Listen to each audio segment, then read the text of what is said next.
Welcome to the Times of Israel's The Reel Schmooze. I'm your host, Amanda Borschel-Dan, here with our movie maven, Jordan Hoffman, for all the Jewish entertainment news and movie reviews a Jew can use. So, Jordan, thank you so much for joining me on this final recording of 2025. Yes, listeners, we are recording a little earlier than you'll hear this episode. That's right. It is New Year's Eve, super early here in the New York City area where I am. But where you are, Amanda, it's practically New Year's Eve. Like, I feel like the minute we're done, you should be done for the year. Like, close your computer and get on with your life. And hopefully you have something fun planned for the family tonight. Going to be lighting off fireworks and dancing and... No, we don't celebrate New Year's Eve at all. At all. It is just another regular work day here in Israel. And in fact, my day is hardly, not at all over. Because, Jordan, I think I told you this, but I'm going away for a week starting tomorrow night. I knew that. I didn't know it was tomorrow night. I knew you were going away soon to an undisclosed location. But you're going to have fun and see a lot of history and see a lot of what we call soccer. Right? You're doing a soccer trip because you're going with your soccer mad child. That's right. And I will report all about seeing Manchester City versus, wow, I think they're playing Chelsea. I really should find that out. But we're going to Manchester, England to see my first professional football game and realize his 13-year-old life stream.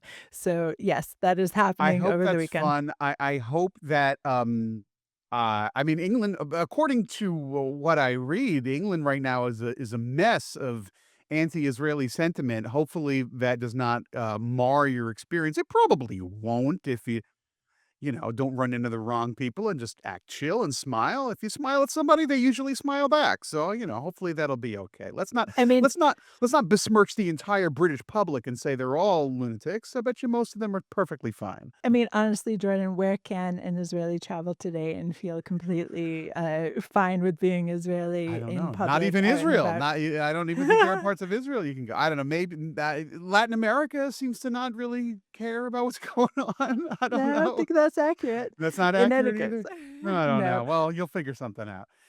But yes. What are you doing for New Year's? Because you actually celebrate in your country. We do wait, so there's no real New Year's. I mean, it is the calendar year. There's no typical Israeli like New Year's Eve event. There's not even like, hey, we're going to January 2026 tomorrow. There's no like acknowledgement to that. Listen, Jordan, the young folks who like to leave the house and like to mingle in public together, they do have some New Year's parties. But I mean, honestly, it's Wednesday and we have to work tomorrow, so there's not much we can get around.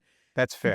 But I will say that Israel's massive Russian-speaking population does tend to celebrate this holiday as a real holiday, like to the level of like July 4th or Thanksgiving for the U.S. expats. So there's going to be a lot going on.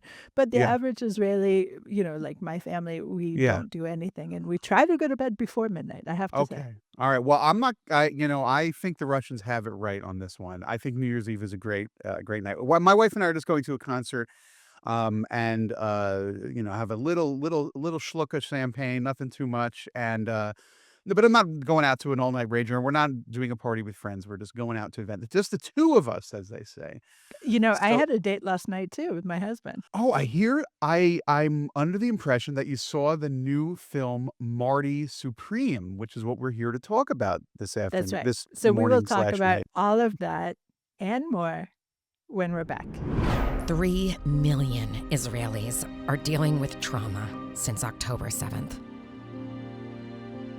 To help Israelis heal, Hadassah is there, with the largest rehabilitation center in Jerusalem, world-renowned medical centers, and youth villages.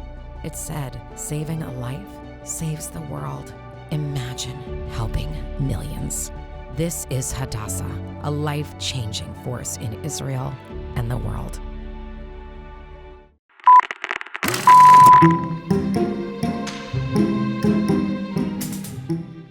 And we're back. I'm Amanda Borschel-Dan here with our movie maven, Jordan Hoffman. Now, Jordan, before we dive into our movie review for Marty Supreme, I just want to mention that last week you went on a big rant about Mamdani, who is becoming New York City mayor at the Yeah. stroke of midnight with the drop of the apple, which is interesting. But you went on a rant about how Mamdani stood next to Fran Drescher and this whole, social media Yes. storm went off, and I was kinda like, "Eh, meh, don't care."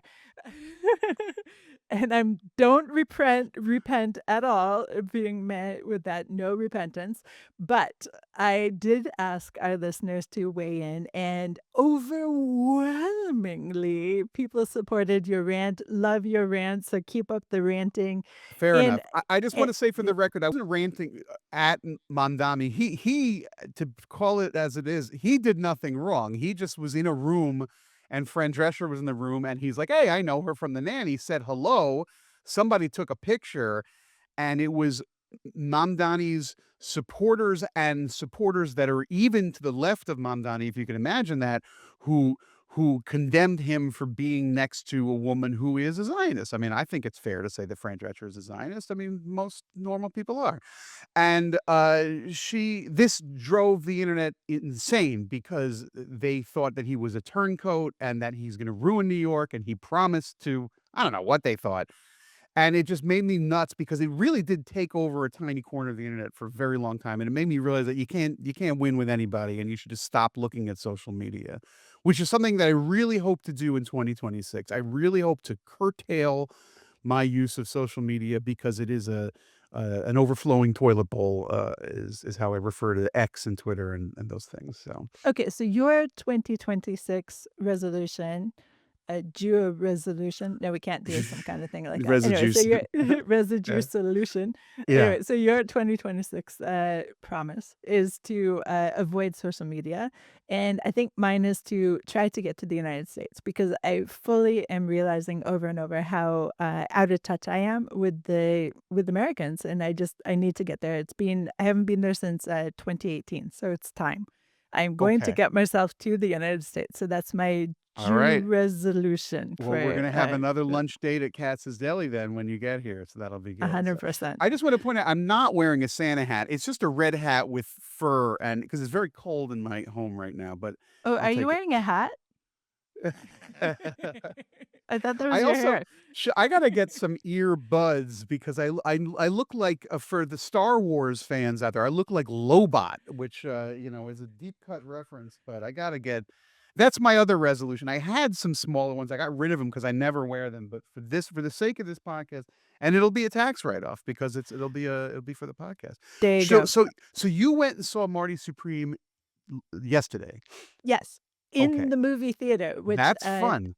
yeah, I don't get to the movie theater very often, and I was reminded why, when I was there, and part of it did have to do with some reservations that I had, and I expressed, last week about going into the bathroom, but we went to a different movie theater than the one I had thought to because we didn't go on Shabbat. Yes, the hand of God smote me with a migraine, and Oh, I didn't go oh, on Shabbat, and so we went on a Tuesday night, which seemed like, fine, yeah, time to yeah. go. And again, bathroom issues, it's just such a thing. And we got out of the movie, and a woman next to me was just vomiting her brains Oh, out. dear And that is me. a weird thing to experience. But other than that, I have to say the experience of being in a theater with a bunch of Israelis who like to talk a lot during movies kind of reminded me why I don't 100% need to go to the theater to experience movies, whereas I love to see plays. I've talked about plays a couple times. I love to see concerts, live music, but seeing a movie, I'm not sold that it needs to be in the movie theater. What are your thoughts on this, Jordan? Well, I mean, when people are talking, unless they're saying very entertaining things and the movie is dull, which in that case, it's a different story. No, you want people to be quiet. I mean, you want them to laugh or gasp when they're supposed to. But, if you're going to whisper to your friend, oh, that's the guy from so and so, you got to keep it down. You shouldn't just be talking full voice. That's what we call bad etiquette. And those people should be condemned. I don't approve of that. What was the film? Was it Was it dubbed into Hebrew or was it just with subtitles? No, no, Israelis are very not into dubbing. It Good. might Yeah. happen for some children's Yeah. movies, Yeah. but not for, anyone who is meant to be able to read. And so it was definitely Yeah. subtitles. And I have to say, Jordan, we were captivated. Oh, good. Let's talk about the movie, but let's make some Good. ground rules here, Yeah. okay? Yeah. Sure. Sure. Yeah. Okay. I want to parse this film out with you in minutia, but Oh, I no. really don't want to spoil anything for our listeners. We can use So, code words. We can use code words and, or maybe I have an idea. Maybe we yeah. talk about it generally, and then Okay. after the break, our next commercial, Oh, I then see. maybe get into a couple specific things Oh. that In other really words, the people who you fear would be spoiled can then leave, and those who don't care exactly. can keep Right. listening. Yep. Okay, so we'll talk about all the people who leave after the break, is what you're We'll saying. talk about them for 100%. Okay, so are you game for this? I'm Are game you for up for this? anything. It's Okay, like cool. 6 o'clock in the morning here. I'm game for anything. It's fine. Yeah, and I just had my second coffee, so I'm really happy. All Okay, right, good, good. so Jordan, okay, Yes. so in terms of the movie, it was, I think, just brilliantly done. I don't think I've seen a more Jewish film that wasn't based in Israel, ever, perhaps ever. I'm not Wow. even Okay. exaggerating. And it was definitely the kind of Judaism, secular Judaism that, I guess I yearned for when I was trying to figure out where I should live. I didn't want to grow up or have my kids grow up anchored only to a synagogue. I wanted them to live and feel and breathe Jewish. And this movie definitely does that without being like, "Hey, I'm Jewish." I mean, it's very, very clear that the characters, I think pretty much almost all of them, not, It's except for the bad guy. It's meant to be 100% in a Jewish milieu. Not every performer in the film in real life is Jewish, and they don't get into it, but it's meant to be in the shtetl. It's the Lower East Side, 1950s. These are what we call, what Lenny Bruce called junkyard Jews. These are striving first generation Americans, maybe second generation. None of them live in luxury. They're all pie in the sky. I want to have financial security and I will do anything to get it. It's not really about American assimilation. It's about uh security, really. It's about it's you say it's about security. I think the one word, if I were to use one word to sum up this film, I would say chutzpah. oh, 100%. Yeah, I Yeah, think they even does the word chutzpah even come up? I don't think I it don't think does, but so. No. that is absolutely. I mean, most of the reviews are it's an examination of chutzpah, which is good and bad. Like it's you respect someone with chutzpah, but they're also a pain in the ass. I mean, that's the double-edged sword. And young Marty Mauser, played by Timothée Chalamet, a nice Jewish boy from Manhattan, playing against type. I mean, normally he's a sweet kid. He's an asshole in this, but that's part of what it is. You love him because he will do anything to succeed. And funnily enough, what he wants to succeed at is to become a ping pong star, which is absurd, but it is based on a little bit of truth. I don't know if you know this, but the character of Marty Mauser is based on a real person. Yeah, I Um, looked it up, yeah, afterwards because my husband and I were just so fascinated by the whole thing, yeah, actually, yeah, and yeah. so we looked it up, and I think his name is Marty Reiser, Mighty that this Reisman or Reisman, yeah, Reisman, yeah, yeah, something like this, and yeah, and the character is loosely based on it, but then there are all sorts of other, like, factual things that we're gonna talk about after the break because they're yeah, just, yeah. like, amazing. Spoiler, spoiler, spoiler, that's after the break. But the character of, Marty Mauser, essentially the whole film is bracketed in conception and giving birth because Yeah, it yeah. takes you through the pregnancy of his first child. But that is not at all the main point of the film. It's just the bracketing to show the development of this Marty character and his way of growing up from being this, assholey, chutzpahdik individual. And then at the end of the film, you have hope that he has come to some kind of adult decision about the crossroads where he is sitting We right don't there. know. We don't know. I mean, he at least you get the impression that maybe he recognizes that there's something bigger in the world than himself. He has sort of achieved what he wanted to achieve, but he also didn't achieve what he wanted to achieve. But it's it's complicated, but we just don't know. And now the question I have for you is the film is directed by a fellow named Josh Safdie and written by Josh Safdie and his and this fellow named Ronald Bronstein. And did you ever see the movie Uncut Gems with Adam Sandler, which maybe from 2019, I think is when that came out? Did you see that one? So that was one of those situations where my husband and I started a film and we were like, "Uh, uh." See, you needed to be at the theater. You needed to be trapped Maybe. there. It is true. Yeah, the experience of being in the theater definitely, helped us not fall asleep, but there was nothing about this film that would have wanted us to fall asleep, meaning it was 2.5 hours, and, my husband and I are pretty, tired individuals in general, but there was no second that I would have cut. There's as an editor, I'm saying there's no, fat that needed to be trimmed. It was fast. It was just going from one It's second to very another. energetic. That's the whole point. It's almost like a Looney Tunes cartoon at some point. It just becomes, we kind of dance around it, but basically the premise is Marty is he just needs a couple of bucks to get somewhere. And it's like everything is one step forward, two steps back. Everything he tries to do explodes in his face, and he has another scheme. It's about a schemer, a schnorrer, Yeah. and he's running around like a maniac, trying to secure a ticket to get to somewhere. And all these things are just collapsing in front. Some of them literally collapsing, and it's just chaos. But it's very, very funny.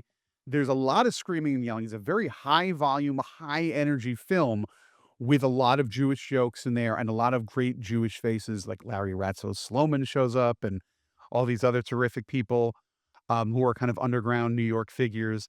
And Fran Drescher, as we mentioned earlier, she's not in it that much, but when she is in it, it's really great when she shows up. Yeah. And And just one comment on Fran Drescher, and I think this is not a spoiler because she's, in the movie posters here and there. But yeah, we know her, or I know her more as the nanny. yeah, And in the nanny, she was so high glam, and that was kind of the funny counterpoint to her right, actual position in the family. Yet she was wearing these, like designer suits and all that. And yeah. here, she looks like a middle-aged woman not wearing makeup. And I was just so And a poor one. She looks like a and a schlep. poor. She Yep. looks like a schlep with a schmata on her head. She's Mhm. nothing too fancy. Um, and that's great. And then the glamour gal is Gwyneth Paltrow, Yep. who's significantly older than our lead character, but they do have dalliance together, which is a lot of fun. Mhm. And then I guess the main female lead is this woman named Odessa A'zion, who is this young, raven-haired Jewess who we discover is just as much of a tough cookie as Marty is. And she, I think, is the real revelation of the film because I had seen her in some things. And she's not a superstar like Timothée Chalamet is. I thought she was terrific in this one. She's screaming and yelling just as much as he is. My heart sang. I hope you liked her as well. I thought she was a lot Yes, of I fun. do, and after the break, I have some spoilery kind of comments that I wanna make about this too. You see, it's such a problem when I get excited about a film, and I know you wanna talk about it too, and it's hard not to spoil it. So listeners, tell us what you think about this, We have to come up with some ground rules. I feel like, you don't wanna give away the ending, and No.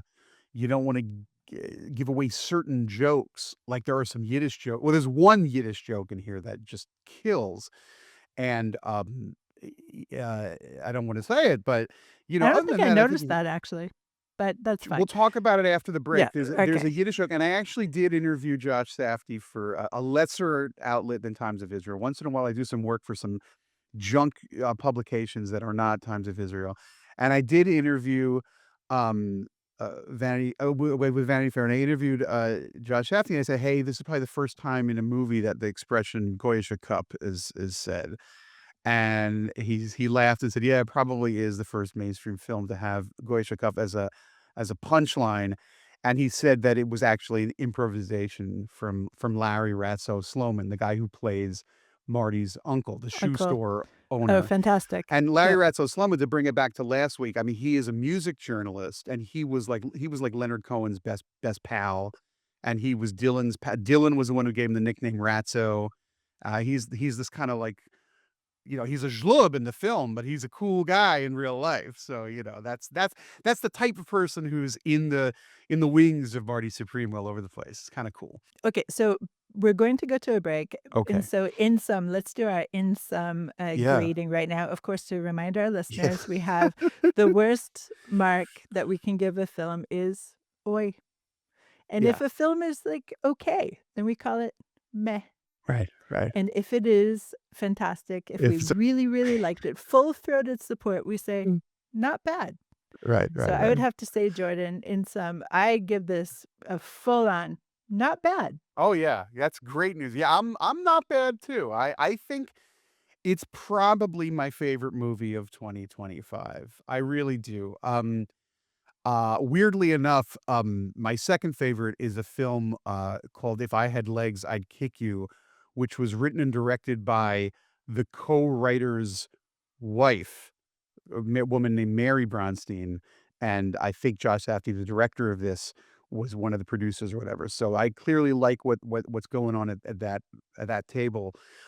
Josh Safdie's brother, by the way, is a fellow named Benny Safdie, and a lot of the previous Safdie films were directed by Benny. He did something else on his own this year, and he's an actor, and he was in Oppenheimer. He played Edward Teller in Oppenheimer, if you remember that. He had one of the few laugh lines, and Oppenheimer's not a movie with a lot of jokes, but Benny Safdie had one of the few jokes. And they are right now, they're all around like 40 and just kicking ass right now. They're doing a lot of really good work, and it's very much needed because it is unafraid to be Jewish. Just like, there are some explicitly Jewish scenes in this film, some of which are a little dark, but we're going to talk about that after the break. Okay, so let's go to the break. What if prayer doesn't work? This question strikes us as a distinctly modern one, an outgrowth of the slow disenchantment of the world.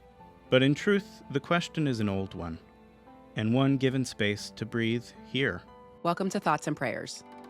I'm your host, Jessica Fisher. Join me on a deep exploration of the relationship between religion and modernity through personal stories, classical texts, and conversations with leading rabbis, scholars, and educators. You're almost not supposed to be doing this interview. Our prayers accumulate on God's doorstep, piled outside like an unimaginably tall stack of letters. We cannot give up on the relationship because God doesn't come to the door as quickly as we may like. So let's keep knocking. Perhaps the gates of compassion will be opened. Join us every week on Thoughts and Prayers wherever you get your podcasts.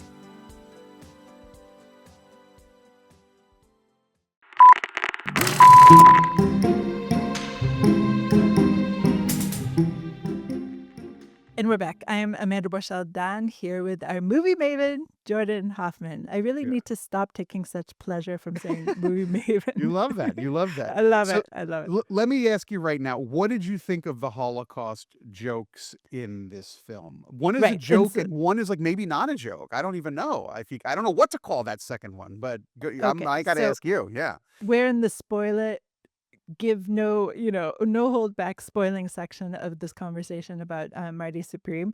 And there were two sections that really drilled into the Holocaust. One is when Marty Supreme is being interviewed in England by a cadre of reporters, and he's trying to keep their interest. And so he makes a very off-color comment, something about Hitler and how he's victory against Hitler, something like that.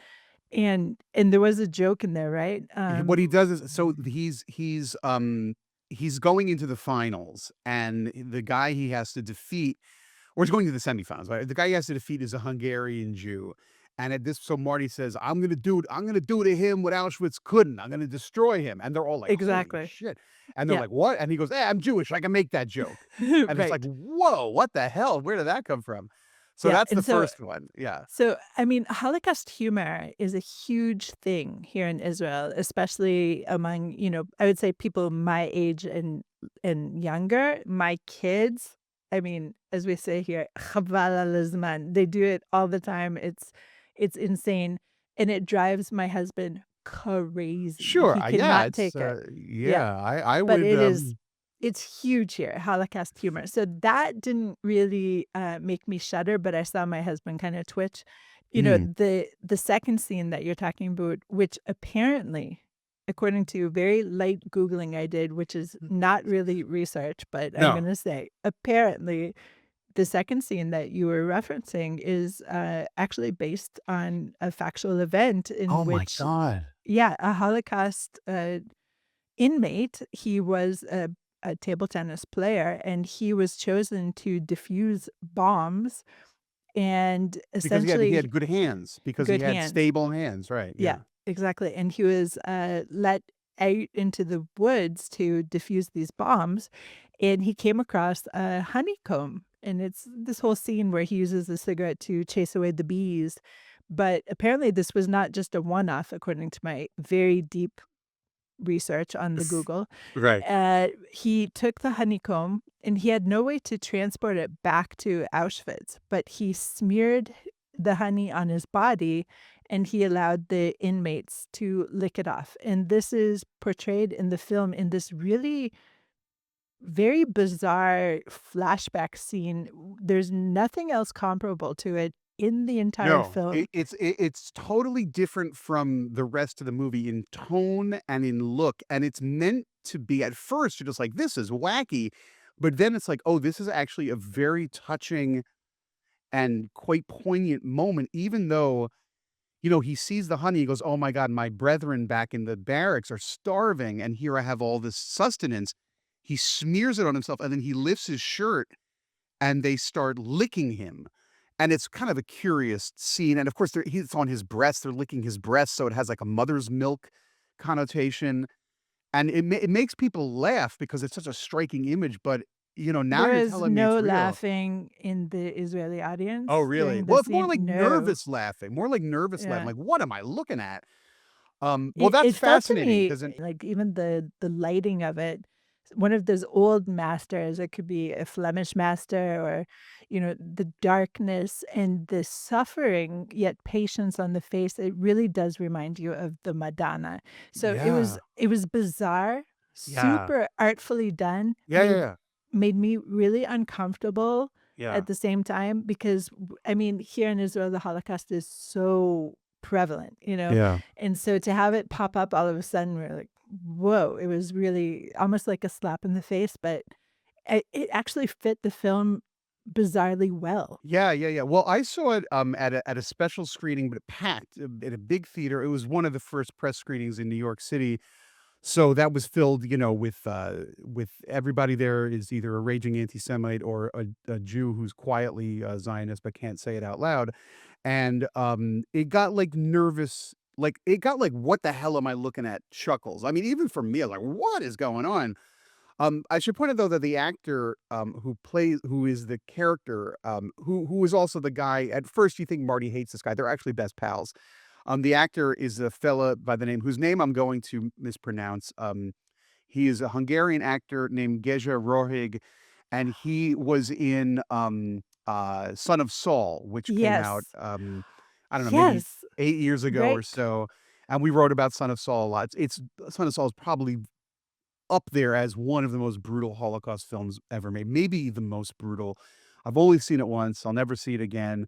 It's really quite good. If you yeah, so that's who that guy is, because there's a lot of character actors in this film. Are like, I know that face, I know that guy. Uh-huh. What do I know him For from? sure. And that's I what he's did from. not watch that film because I try not to watch Holocaust films, Yeah, it's too but much. It's too it's much. it's Yeah. a lot. But I do know that this actor later on became a Jewish educator. He at least became educated Jewishly. He went and studied the Holocaust and things of that nature. And so, actually putting that actor in this role with that sensibility and the taste and the the utter trickiness of that scene, it makes a lot of sense. So, kudos to the Safdie. Yeah. So yes, that was my first question. Was I wanted to know how that landed, and then when you kind of get back a little bit from the chutzpah of it, the Jewish elements of it, assimilation versus dominance versus all these things. It's also a sports movie. Like, did you like the ping pong scenes? Like, I don't really care much for ping pong, but I was riveted during the ping pong scenes. I'm like, wow, this is exciting. I mean, how did you feel about those? Oh, for sure, because there's so much Yeah. drama in it, and, Yeah. you have the stoic Japanese contender who, Yeah. it turns out is deaf, and so can Right. focus so intensely, and then you have the, charismatic, wily, almost Fred Astaire-like, portrayal of the other side, and he's just leaping, and he's bounding, and he's turning, and, yeah, it was fantastic, Yeah, definitely. it's pretty exciting. Now, what did you think of first of all, the villain played by an actor named Kevin O'Leary with the nom de guerre Mr. Wonderful here in the United States. Were you familiar with him at all? Was that a guy, the bad guy, the rich guy, the goyish Oh, the rich guy rich who, guy, yeah, okay. I wasn't did sure that, which villain, because yeah. there are kind of, like, 2 villains in Oh, it, there's also the big fat rich guy. Well, that guy's funny also. We'll talk about him in a minute. But the husband of Gwyneth Paltrow, who shames Timothée Chalamet. Were you familiar with that guy at all? Because if No. not, okay. This is the first time he's ever acted in a feature film, but one can argue that he's been acting all his life. This is Mr. Wonderful, Kevin O'Leary, and he is on a television program here in the US called Shark Tank. And what Shark Tank is, these people, it's a reality show, and people come up with cockamamie ideas for products that they think will do well in the marketplace. I mean, it's a little embarrassing. I have something in my restroom right now called a squatty potty, which is used for when one feels the call of nature and you sit in a certain way. And the squatty potty was conceived by some weirdo who went on Shark Tank, got financial backing, and then produced this product. And now they are very wealthy individuals. So that's a real thing that works. What happens is they go before actual business moguls to pitch their ideas, and usually they are either celebrated or shot down. And Kevin O'Leary, who's a real life entrepreneur and businessman, very wealthy guy, is just a real jerk on TV. That's his shtick, is to basically be the character you see in this film. Just a jerk and a smug, annoying, obnoxious, rich pain in the ass. So when Josh Safdie was casting this film, he first looked at actors. I need somebody to play the rich bad guy, the rich goy bad guy, and looked at actors, even read some actors, said, no, I wasn't feeling, because I need an actual businessman. And then it hit him like a flash of lightning. What I need is somebody like Mr. Wonderful. Why don't I just get Mr. Wonderful? And they contacted him, and he's a real businessman who has a side gig as a TV reality star. And he's like, I'm busy. I don't want to be in your Fakak the movie. And so Josh Safdie had to pitch him like the people do on the show, and had to like kind of explain to him why it would be good for him. Why would it be good for me? Why would it be good for me? And of course, Kevin O'Leary has this catchphrase. He goes, here's why I'm saying no. And Josh Safdie said he was just sitting there on pins and needles waiting to hear that famous expression. And he had to fly out to California and go sit at his dining room table and explain to him scene by scene what he can do. Anyway, the result is, and he also happens to be, he's a huge Trump guy, the right-wing guy. So a lot of people in the U.S. can't stand him. A lot of people support him because the U.S., as I'm sure you are aware, is a little bit divided on the topic of Trump. But, a lot of people who truly dislike Trump can't even handle looking at somebody who is known to be a Trump guy. So when the first trailer to Marty Supreme came out and nobody knew Mr. Wonderful was in there and then saw him, everybody was like, oh my God, he's in the movie? I can't go see this. I hate that guy. The movie is a financial success, so people got over it, obviously. Anyway, he is perfect in this film as the bad guy. You want to gouge his eyes out. He's such an asshole. I mean, and you need somebody that despicable, because Marty himself is not the most lovable main character. He does a lot of rotten things. He steals from his uncle. He lies to his mother. He's stooping girls and running away from them and doesn't care about his responsibilities. He's not a righteous man. But compared to the real bad guy, you really are rooting for him. And that's why it's such a weird movie and such a masterpiece of characterization, I think. And a lot of that comes from the casting. So now you know the background of Kevin O'Leary, which is something that I thought maybe hadn't translated over there. That's fantastic. I'm so glad to know all of that. Now, you mentioned he lied to his mother, and I'm sure he did, but you know what bothered me as a Jewish mother is to see how badly he treated his mother. And you don't see, I mean, I don't see that very often, thank God, where Jewish boys are treating their mother badly. And it's kind of anti-type if you think about, the Yes. Jewish boy loves his mother. And Hmm. I'm sure he does love his mother. There is a scene where you see him looking at her, you know, I think tenderly, shall we say? Maybe, possibly. Hard to know, but you're right. He was really just such a total jerk throughout most of the film. He does do you see one moment of kindness, but it's also all about him. He goes on a world ping pong tour and he ends up in Egypt, which is crazy. And they're doing a photo op at the pyramids and he runs away and kind of like knocks a chunk of a pyramid off to bring it back home to New York. And he come back to New York to like give her a rock. It says, "Do you see this, Ma? It's the pyramids. We built this," which, first of all, historically, who the hell knows? But it's such a funny thing. Probably it's true. It's so everything else in this movie comes from truth, but it's such a strange moment of Jewish triumph to say, and I brought my mom back a piece of the pyramids. And so that's Totally. like a really funny, of course, 2 seconds later, they're screaming at each other Yep. again. And then the uncle is there yelling at him because he stole from his uncle. And but it is, he did it. He wanted to show, look how great I am. I went to Egypt, but he also did it for her. So in a way, that's Yep. nice. You're She right. does a lot of yelling and screaming too. There's a lot of Oh, yelling going on in yeah. this. For sure. So the other That the other the other bad guy in this, the villainous character, but less severe than Kevin O'Leary, is a fellow by the name of John Katzimatidis. This was his initial financial backer, the one who made the special orange ping pong balls for him. Very rotund individual, and he has a rotund son. We can't get into him; it's too complicated.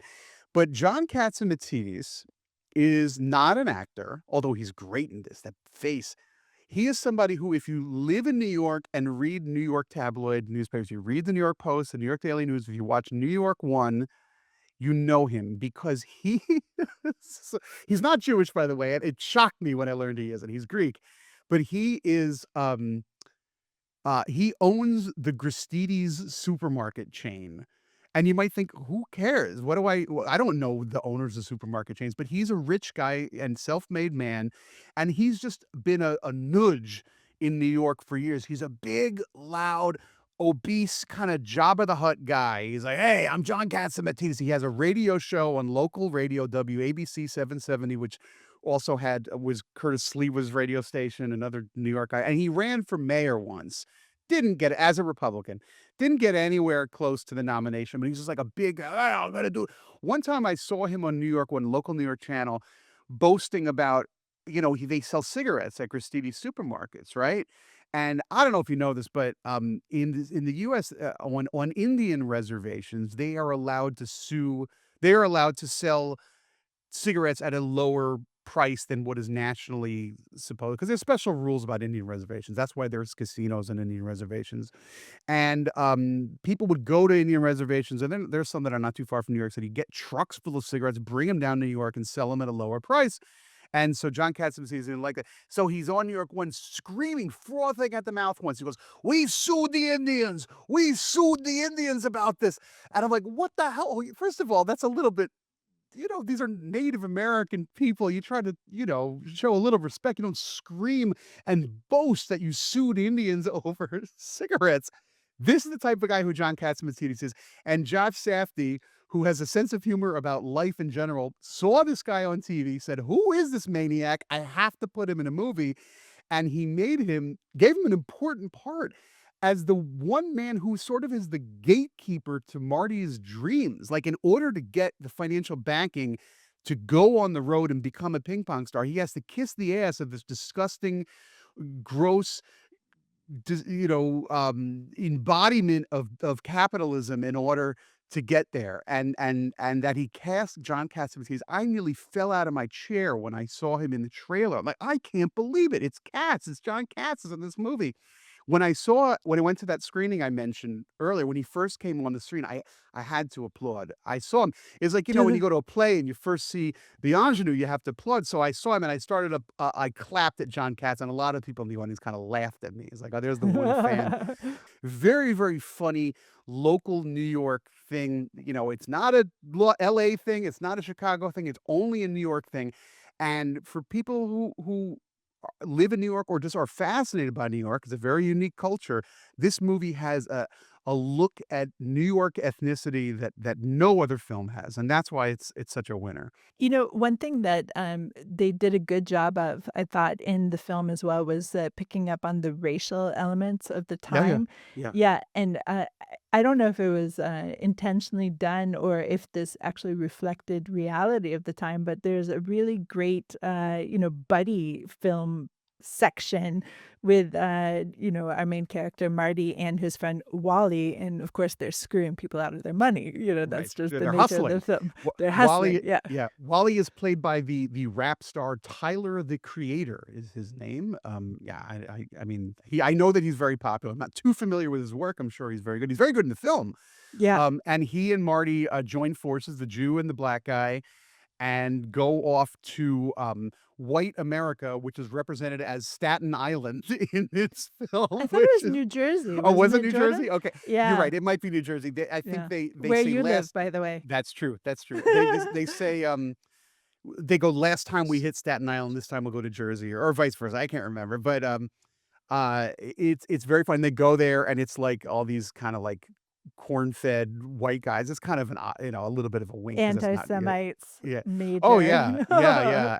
Yeah. And then they go and hustle them. Yeah, so you're right. There's that element to it, and it also just kind of looks. It has a good 1950s look. The production design is great, but the music is actually not from the 1950s. Yeah, I wanted to ask you about that. I Yeah, thought that was really jarring, yeah. and it made it, of course, stand out a lot more hmm anytime one of these songs came on. So what's up with that? I have no idea. It's a stylistic choice. I mean, the music are usually techno pop songs from the 1980s. I think it's just because when Josh Safdie, the co-writer and director of this film, was 5, he heard these songs in the car radio and they stuck in his head. I mean, it's songs like "Tears for Fears" and little Peter Gabriel, uh, uh, and then the original score is written by which is anachronistic as well. It's sort of electronic techno, propulsive techno music.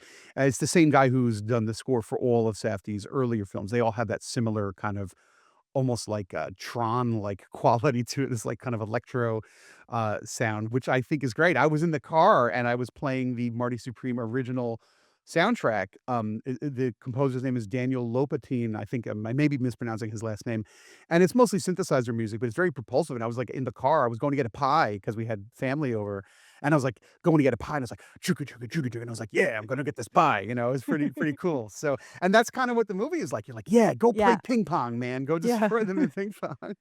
Okay, so let's talk before we end Yeah, because, of course, we're going on too long like we always do. But typical. before we end, I would Yeah. like to speak about the main female character. What was Yes. her name again? The actress's name is Odessa A'zion, and her character's name is escaping me. Yeah, isn't But I that will weird? tell It you just like in 2 scooped out of my seconds. brain. Rachel, Yeah. good old Rachel, of Rachel. course, Yeah, Rachel. Yes. Okay, yeah, so the Rachel character. yeah. Now, you never really know exactly who is the real Rachel, okay? Because this relationship that she has with Marty is so long standing. They say that they met each other when they were 8. And then at the very beginning of the film, of course, there's the scene of the conception of Marty's Yeah. first She child. she's married, we should point out. She's married Right. to kind of a zhlub who's not very she's stepping out on her marriage when she goes Yeah, to meet with Marty at the shoe store in the back in the stock room of the shoe store. exactly. Yeah. Poor Ira. Okay, fine. Yeah.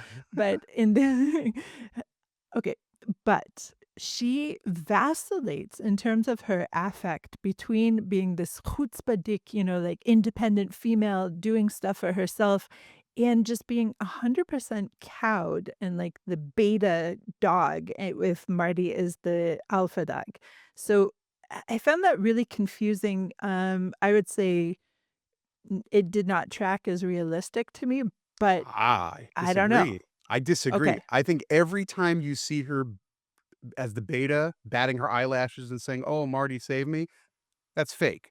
that's That is fake. that is a woman Okay. in 1950s who is using that she's what I take is that she has just as much chutzpah as Marty does. She is his equivalent, which is why they're meant to be together. They are two peas in a pod. One of the and probably the primary arrow in her quiver, so to speak, her secret power is that she can fall back on the damsel in distress and get men to do what she wants them to do. Maybe this is not a very feminist statement, but this movie is set in the 50s, and this was the option that was open to her, is that she could bat her eyelashes and get what she wants. So, and what is great about this movie is that for the first half, you don't see her. You see her only as the victim.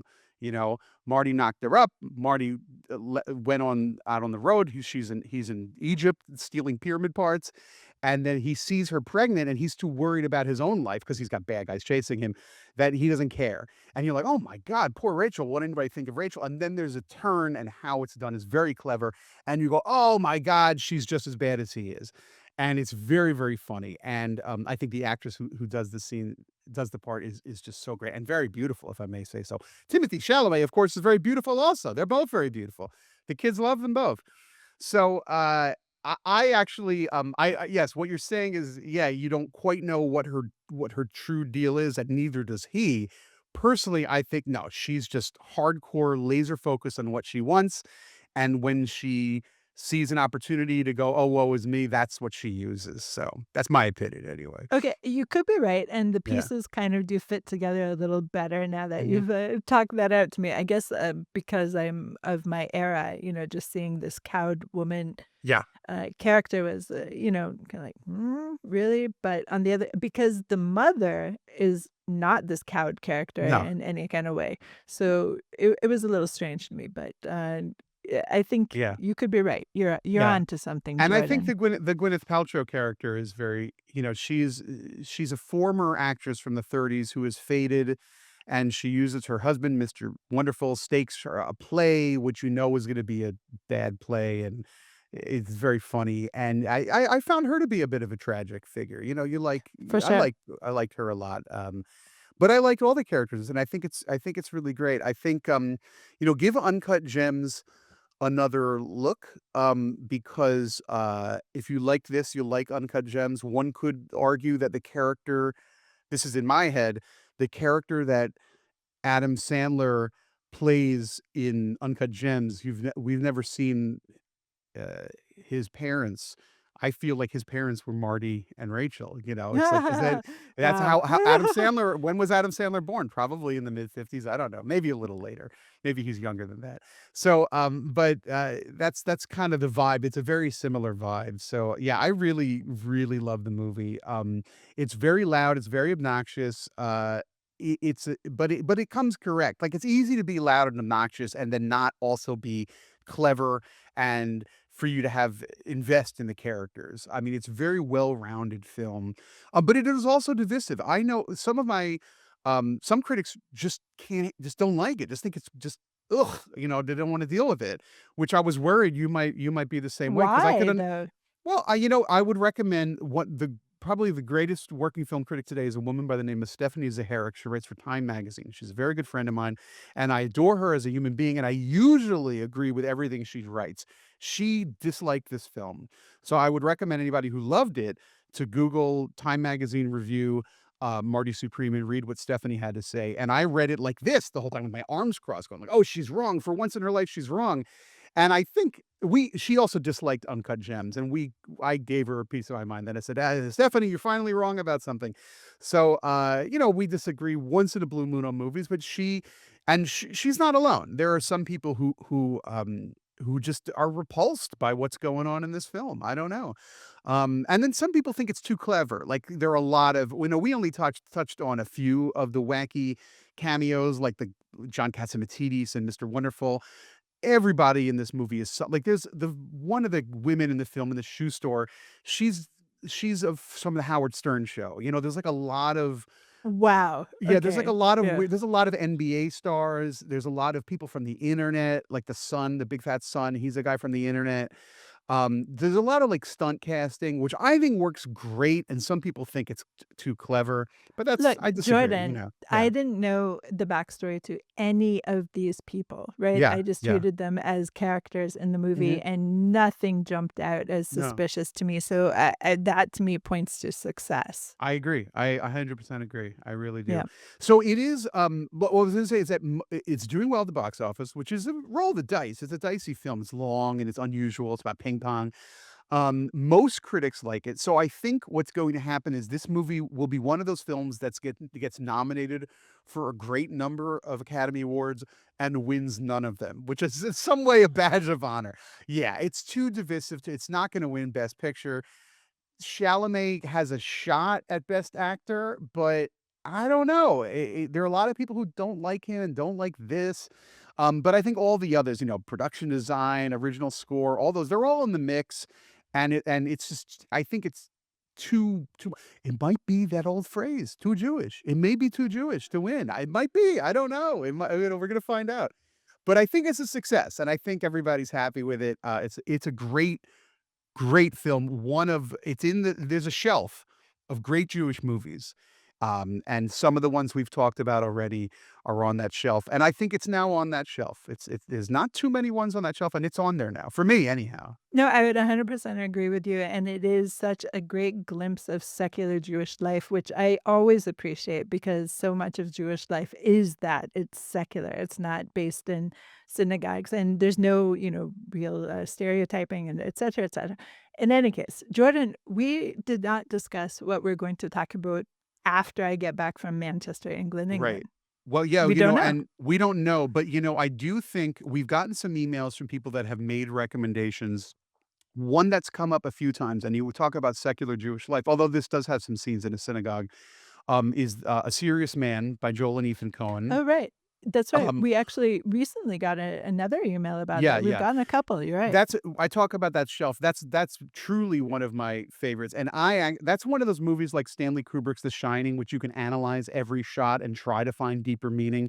I actually have a conspiracy theory that has a lot of Zionist propaganda deeply buried in the film, and I've talked about this with people. They all think I'm crazy. And I'm like, don't you see her bathing suit is the same colors as the Israeli flag? And they're like, who cares? It's just a bathing suit. So we could spend a long time talking about A Serious Man. We should hit a Woody Allen movie. I mean, the most famous, of course, is Annie Hall. However, I think you would love Zelig. Have you ever seen Zelig? I'm not sure. Oh, there are several reasons you'll love Zelig. One is that it's super short. It's 79 minutes. Oh, So that's I'm sold. it's got a the other reason is that it is a mock documentary, and you love documentaries. I do. Yeah. And the other one is, although they never come out and say it, it is to me sort of the quintessential document about Jewish assimilation in the USA, a very important topic. And so Zelig is one of Woody Allen has made several masterpieces. Hannah and Her Sisters is also a masterpiece. Annie Hall, of course, Purple Rose of Cairo is another one. But Zelig, I think, is one of his most Jewish movies just on the face of it. Woody Allen, of course, as we've always talked about, we have some controversial figures in the world of entertainment. A lot of people don't like Woody Allen, but he is an important artist, and I think we should touch on that. And then we've still never done any Barbra Streisand. We gotta hit Yentl. I mean, No. I love Yentl. Well, then I we love gotta do. Yentl too, but I've seen it enough. What Like about I don't Funny need to Girl? see it again. Have you seen Funny Girl recently? Uh, Funny Girl's long. I may have seen it once. I don't know. Anyway, listeners, we'll sort ourselves out and Right. maybe we'll do some kind of a update. I don't know, on social media. I don't even know how to do this, but We'll just spring I, it on I'm them, and I'm kind of thinking more like A Serious Man, Zelig, maybe a documentary. We'll figure it out, right? yes, We'll and there email. are some new things coming down the pike. There are, there's the Israeli film The Sea, which we haven't talked about. There are more Palestinian films. Let's see if they get nominated. Otherwise, I think it was maybe 2 weeks ago we did Voice of Hind Rajab. Maybe that'll just sort of cover that base. But there are other Palestinian films that are flying around right now. And also, there's a documentary about Seymour Hersh, who's a Jewish writer who's very critical of Israel. We could maybe talk about him. That's coming out soon. A lot of good stuff. But most importantly, everybody should have a happy new year. We're closing in on an hour, and I have something that I'm going to tell you that I'm going to do in 2026.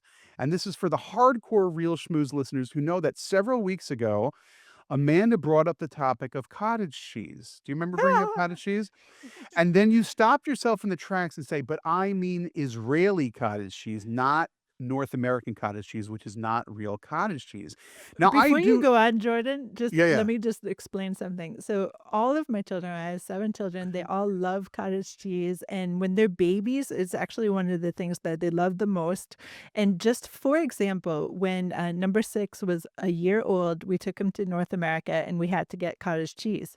We spoon-fed him cottage cheese. He put it in his mouth and he just went, bleh, and let it all out. It's so terrible in the US, in North America. We tried Canadian cottage cheese and American cottage cheese.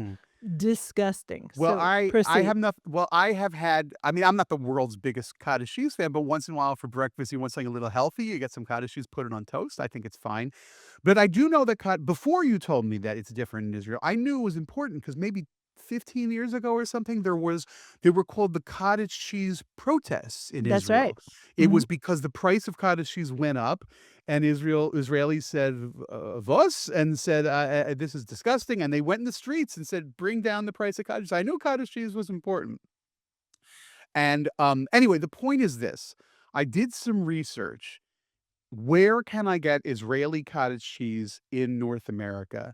And there are some places in New York City that have imported Israeli goods, and there you can get. I drink Elite instant coffee, which our mutual friend Harry thinks is the funniest thing because it's the worst coffee. He's like, I drank that in the army because I had to. Why are you doing this on purpose? I kind of like it.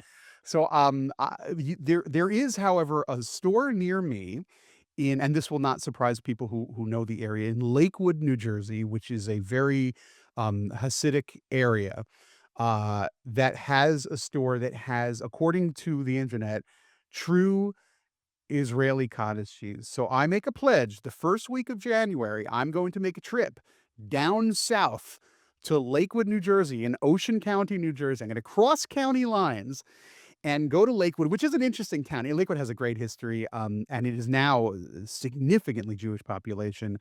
And go to one of the kosher stores. I don't know if I'll get dirty looks for going in there without a beard. We'll see. But I'm going to go in there and get some Israeli cottage cheese. And maybe, Amanda, maybe I'll try it live on the next podcast. You can watch me taste Israeli cottage cheese. How does that sound? That sounds super boring, but I would have to say, Jordan, I was wrong about your rant about Mamdani, so, who knows? I'm curious. Like, ever since you said it's different, like, how could it be different? It's cottage cheese. It's one way. Maybe it's fattier. Maybe it's less fattier. I don't know. So I'm excited to find out. And maybe I'll take photos on my trip to Lakewood, and I can show you the different I love angles it. of the place. I So love all of it. this is We're what's gonna going to do this. happen in 2026. It's going to be exciting. Jordan, I have no words. Okay. Love you so much. I'll see you very soon. Happy to see you in 2026. Happy New that's Year to right. all the listeners. Happy And go New see Year. Marty Supreme in the theaters. It's a good movie to see in the theaters. Even Amanda thinks so. 100%. Not bad. So thank you for listening to The Times of Israel's The Reel Schmooze. Please check out another installment, not next week, but the week after. And this was produced by Ari Schlacht. If you have any comments, please bring them on. We read all of them. And questions, obviously, as well, send to podcast@timesofisrael.com. Until next time, shalom.